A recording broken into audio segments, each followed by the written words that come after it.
All right, so moving on to the next segment, I'll be sharing my thoughts on Jon Jones officially retiring from the UFC. So, yesterday the news broke.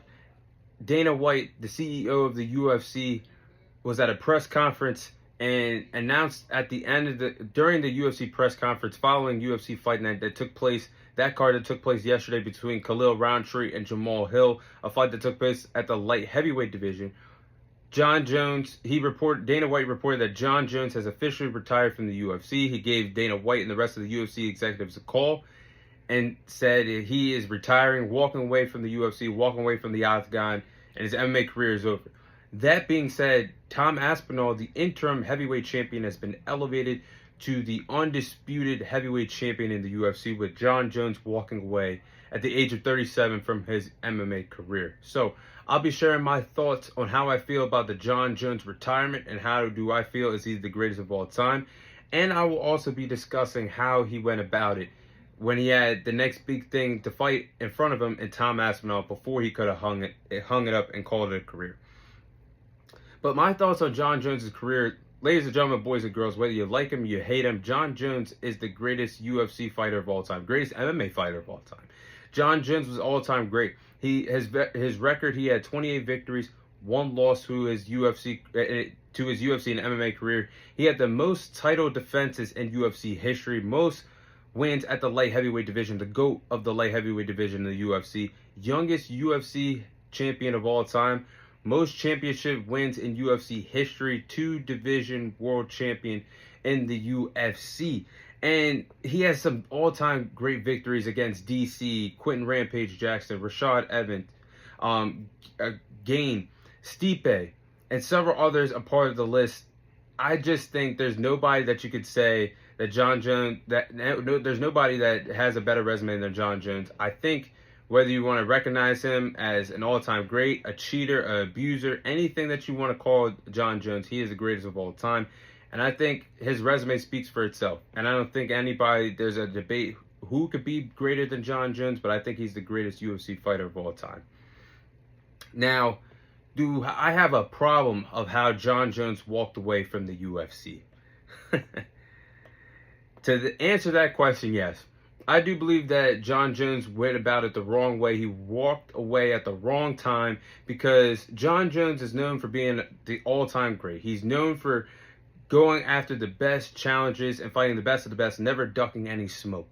And his resume shows that.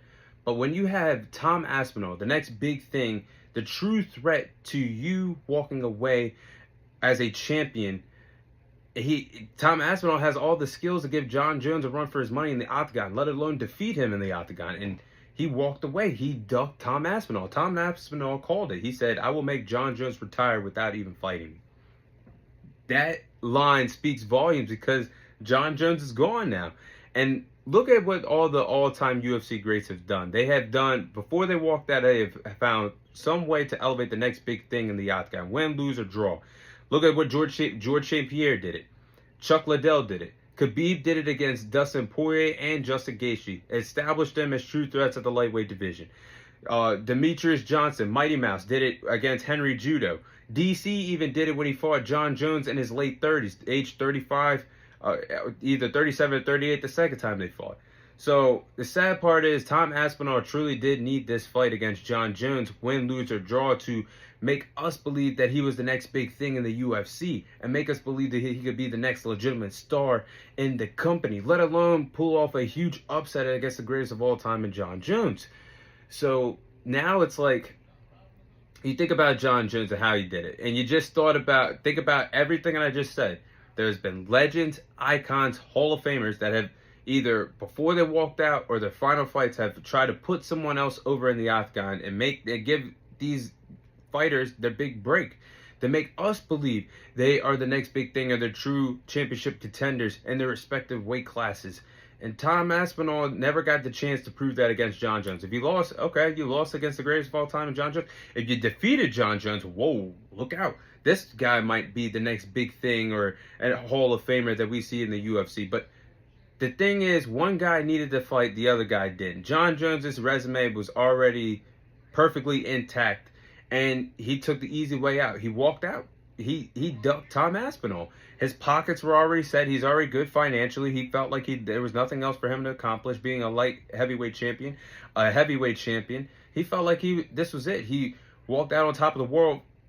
I don't think so. I mean, you fought your final fight. You're going to be remembered watching while fighting a washed Stipe that didn't get in the octagon for 2 to 3 years. He was 42, 43 when you fought him, and you had Tom Aspinall, the next big thing, right in front of your face, and you walked away from the biggest fight that could have been made in the UFC this year, and you let a lot of fans down. So it's sad that the fact that Tom Aspinall put his own career on hold for 10, 11 months, and even defended the interim heavyweight title more times than Jon Jones defended that heavyweight title. And then just to get this announcement that he doesn't want the fight, you are now elevated to be the full-time champion because Jon Jones is walking away. I don't think at the end of the day that's how Tom Aspinall wanted to be elevated as the champion, because if we're being honest, you go back to that same night that Tom Aspinall won the interim heavyweight titles because Jon Jones had to pull out of the fight against Stipe in 2023 in November when we were supposed to get that fight the first time. If Jon Jones had this all along in his head, he should have just vacated the title and Tom Aspinall got elevated to be the champion.